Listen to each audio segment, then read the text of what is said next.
It is time for some A-League transfer news. Hey guys, what's going on? My name's Lockie. This is Coast Watch Football, where we talk all things A-Leagues and Australian football. Plenty of moves happening, as you can see from the tabs here on the window. So we're going to go through some of the moves that have happened over the past week in the A-League men's competition. Big news, the transfer window officially opens this coming Wednesday. So players are going to start arriving at clubs. More deals will be made official, I'm sure, in the coming week or so. We've got a big one to talk about straight up. Tolga Arslan has arrived at Melbourne City, a very important signing. We've been talking about the outgoings for Melbourne City. Has experience in the German top flight, recently played with Udinese in the Serie A, experience in the Turkish top flight as well. Very, very solid signing. Going to be interesting to see where he slots into that City midfield. Looks like he can play as a 6 or as an 8. If needed. And he could be potentially replacing Aidan O'Neill, who this week sealed his move to Belgium. Fantastic move for the Socceroo. Had a really solid game against Argentina for the Socceroos this past week as well. So we're wishing all the best to Aidan O'Neill, but very, very important position for City to recruit in, especially considering that they've lost some more players here, as we could see as well. Richard van der Ven has left. We already know that Berisha has left as well, Valen Berisha. Thomas Lamb has departed as well, so potentially City will need to look for some more defensive reinforcements as well. But two fantastic players who had really solid seasons. Van der Ven and Thomas Lamb departing the club. As says Tom Glover, the goalkeeper has ended his run of last few years playing at Melbourne City, and is potentially set to head overseas to Europe. And a big loss for Melbourne City, especially this last season. I feel like his last season was probably his best season for Melbourne City. Some really big performances, especially in that first leg against Sydney FC. You remember there's some of those crazy saves he made. Speaking of Sydney FC, Adam Fondre has officially departed the club, has signed a deal with Scottish club Hibernian. So big loss, huge loss. I mean, despite how you feel about Adam Fondre, he is a fantastic striker.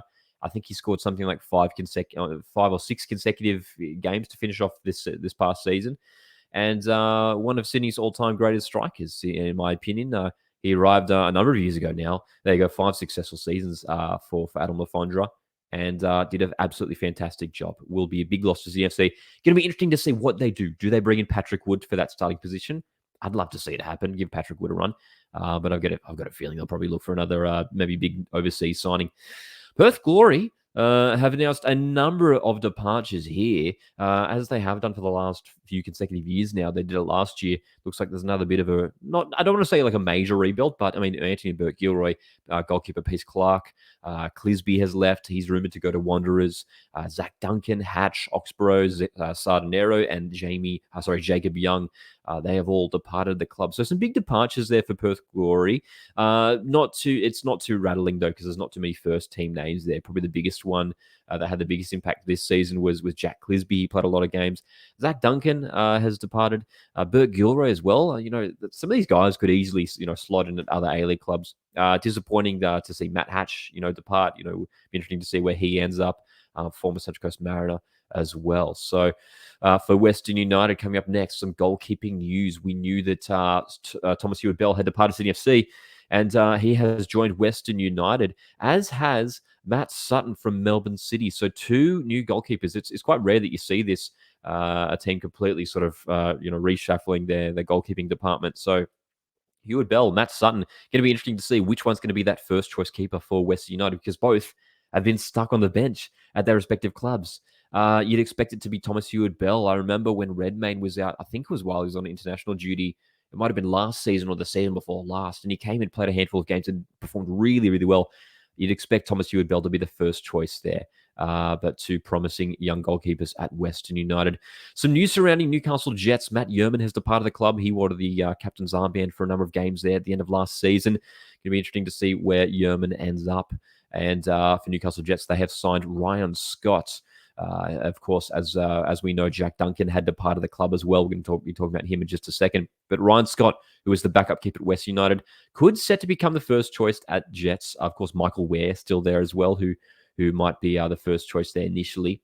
And lastly, for Newcastle Jets, Wilmering and Clayton Taylor have joined Daniel Wilmering, promising young left back from Western Sydney Wanderers. Good to see him getting another opportunity at an A-League club. And Clayton Taylor coming from the Sydney FC academy. For Wellington Phoenix, as we just mentioned, Jack Duncan, he has joined Wellington Phoenix. Fascinating move.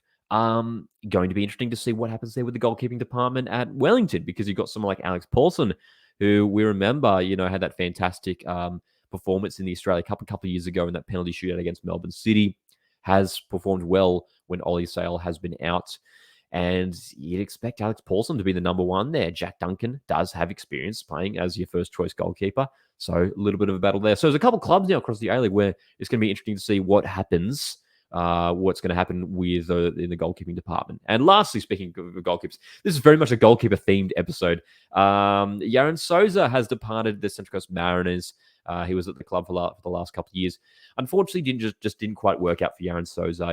Just a quick word on him. We remember in it was last season, wasn't it? Sorry, no, it would have been the season before last when he came in. He played a cup game after Birigidi was sent off, and started the following league game, and then was injured in the first, I think, 15 minutes, and it was really, really sad for him. We had our third choice, Lawrence Caruso, come off the bench in that game, but Yaron Souza really committed to the club. Showed a lot of. You watch him on the bench. Obviously, he was on the bench for most games, and the passion that he showed from the bench. Really getting behind the players on the pitch. Fantastic person. So Yaron Souza has departed the Mariners. So that is all the transfer news from this past week in the A-League men's competition. Still plenty of rumors flying around, but as I mentioned, the transfer window officially opening this week. So we are set to hear a lot more news in the coming week or so. I'll make sure to keep you guys updated on all of it each week here on the Coast Watch Football YouTube channel. Make sure you stay subscribed if you don't want to miss these transfer updates. My name is Lockie. This is Coast Watch Football. See you guys in the next one. Cheers.